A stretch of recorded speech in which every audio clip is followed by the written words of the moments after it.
We're a low-income housing group that provides housing to people that are homeless and disabled.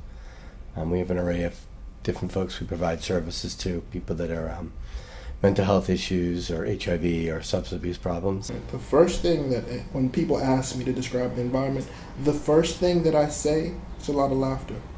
You wouldn't think with people with clinical depression, in recovery, schizophrenia, anxiety, but it's a lot of laughter, it's a lot of joy, it's a lot of camaraderie, and it was something that I didn't expect. Every single person on this staff, no matter what their role, is dedicated to helping people make their lives worth living. And a lot of the people that come to us, when they come to us, don't feel their lives are worth living. It's so hard when you're on the streets to make all these appointments and make all these phone calls and try to be at a certain place at a certain time and keep track of all these dates. It's a great place.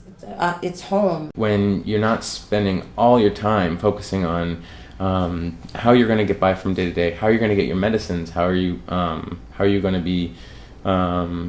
eat and keep yourself healthy.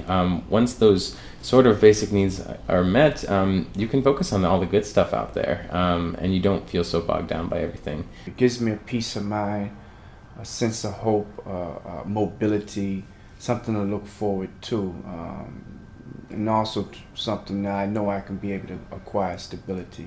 The reality is we have social services here, 2 social service coordinators, a team of about 10 volunteers.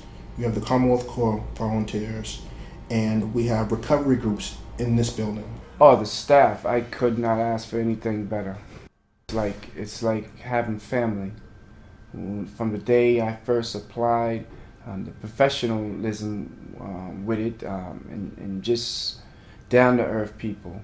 You know, it seemed like they were born for this particular job that they have. We can be creative in our workload and creative in our service provision, and I think that we can be, what we want to be and what we want to be as a community, as a group of the Land Trust.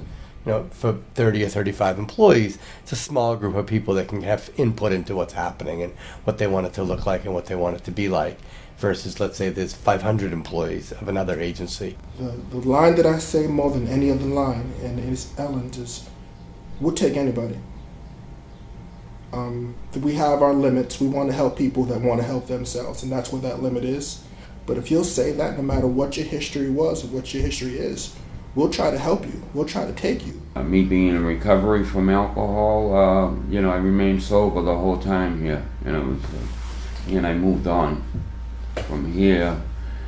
After about 14, 15 months here, I went and got a Section 8 certificate.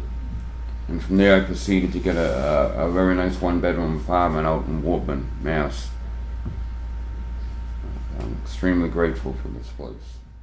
Because you start to really think, and you don't have the stress of worrying about housing, then you can really start to think about long-term issues. Like, well, what am I going to do now that I'm, this is done? What am I going to do for the rest of my life? Or where's the next step up from here? There's so many people that don't have a chance to come to a place like this.